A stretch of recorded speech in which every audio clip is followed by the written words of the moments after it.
Can a 35-year-old rapper who rose to power through social media reshape the political balance between two nuclear-armed neighbors and China's expanding influence? After 77 people were killed during Nepal's youth-led uprising last September, the country's prime minister resigned under pressure, and a generational shift began to take form. This video examines how that moment propelled an unlikely figure toward the brink of national leadership, and why the consequences extend far beyond Kathmandu. If this political surge consolidates, Nepal could pivot away from decades of party dominance and recalibrate its relationships with both India and China. If it fractures, instability could deepen in a country of 30 million people situated between Asia's two largest powers. Nepal's geographic position along the Himalayas has long made it strategically sensitive, influencing trade corridors, water resources, migration flows, and regional security calculations. Modern Nepali politics has been shaped by monarchy, civil war, and constitutional experimentation. After a decade-long Maoist insurgency that ended in 2006, the monarchy was abolished and a federal democratic republic emerged in 2008. Since then, coalition governments have struggled with fragmentation, corruption allegations, and administrative inertia. Established parties such as the Communist Party of Nepal, led by K.P. Sharma Oli and the Nepali Congress, have alternated in power, often navigating delicate alignments between Beijing and New Delhi. The uprising last September marked a rupture. 77 fatalities during nationwide unrest galvanized younger voters who already faced limited economic prospects. Roughly 20% of Nepal's population lives in poverty, and millions work abroad, sending remittances that account for more than a quarter of GDP. Youth unemployment and underemployment have intensified frustration with entrenched elites. Against that backdrop, Balendra Shah, widely known as Balen, addressed Generation Z through social media, framing the resignation of the Prime Minister as an opening for youth leadership. Shah's ascent did not begin in parliament but in music studios. Influenced by American hip-hop artists including Tupac Shakur and 50 Cent, he built a reputation for lyrics that criticized Nepal's ruling class. One of his most recognized tracks, Balidan, released in 2019, accumulated more than 12 million views online, signaling broad resonance. With an undergraduate degree in civil engineering and a master's in structural engineering from India, he combined technical credentials with cultural reach. In 2022, Shah won the mayoral race in Kathmandu as an independent candidate, defeating established party figures by a significant margin. His tenure focused on waste management reform, enforcement of building codes, and municipal service delivery. Supporters credit him with visible improvements in urban governance. Critics, including international human rights observers, question methods used against informal vendors and landless residents. In January, he resigned as mayor to contest national elections scheduled for March 5th. He joined the Rastriya Swatantra party, positioning himself as its prime ministerial candidate.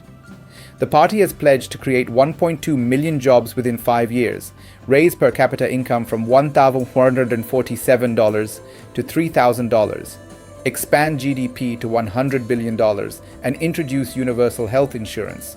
These targets imply sustained annual growth well above recent averages and significant administrative reform. Achieving them would require mobilizing domestic investment, improving tax compliance, and streamlining bureaucratic procedures that analysts describe as slow and fragmented. Nepal's foreign policy traditionally balances India and China. India remains Nepal's largest trade partner and transit route, while China has increased infrastructure investment under the Belt and Road Framework. The Oli government was widely viewed as leaning toward Beijing, particularly after tensions with New Delhi over border mapping disputes in 2020. India, under Prime Minister Narendra Modi, has pursued neighborhood-first diplomacy, yet bilateral friction over trade blockages, border disagreements, and political signaling has at times strained trust. Analysts note that inconsistent coordination and reactive crisis management on multiple sides have contributed to volatility in the relationship. Shah's party states that it seeks balanced relations with both neighbors. That formulation, while familiar in Nepali diplomacy, carries weight in the current climate. China views Nepal as strategically important for Himalayan connectivity and political stability along Tibet's frontier. India considers Nepal integral to its security perimeter and economic integration plans. Any shift in Kathmandu's orientation influences infrastructure corridors, hydropower projects, and cross-border labor mobility. Recent data underscores the stakes. Nepal's GDP stands near $40 billion. Remittances exceed $8 billion annually, and foreign employment approvals regularly top hundreds of thousands per year. Infrastructure deficits remain significant, from road density to energy transmission capacity. Meanwhile, social media penetration has surged, with millions of young Nepalis following political figures directly online. Shah himself commands more than 3.5 million followers, allowing him to bypass traditional media and shape narratives instantly. What if Scenario 1? Shah wins decisively and forms a stable coalition. In that case, Nepal could experience a generational rebranding with technocratic appointments and digital governance reforms aimed at accelerating service delivery. A credible anti-corruption drive might improve investor confidence and moderate outward migration. Balanced diplomacy could reduce overt alignment with either Beijing or New Delhi, giving Kathmandu greater negotiating leverage. Regional actors would recalibrate, watching whether policy continuity outweighs campaign rhetoric. What if Scenario 2? His coalition fragments under pressure from entrenched interests. Administrative resistance, fiscal constraints, and political bargaining could dilute promised reforms.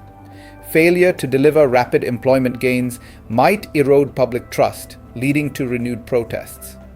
In such a vacuum, established parties could regain influence, and external actors might intensify competition for leverage. Policy uncertainty could slow infrastructure investment and complicate cross-border coordination. India's role remains consequential. New Delhi's ability to engage constructively, address trade bottlenecks, and manage border sensitivities will shape perceptions inside Nepal. For China, deeper engagement offers strategic access but also demands careful navigation of Nepal's domestic politics. Both powers must weigh influence against stability. Ultimately, Nepal stands at a crossroads defined by demography, geography, and institutional capacity. A rapper-turned-mayor now seeks national authority in a system historically dominated by veterans of ideological movements. His rise reflects digital mobilization and dissatisfaction with incremental reform. Whether that momentum translates into durable governance depends less on charisma than on coalition management, fiscal realism, and bureaucratic transformation.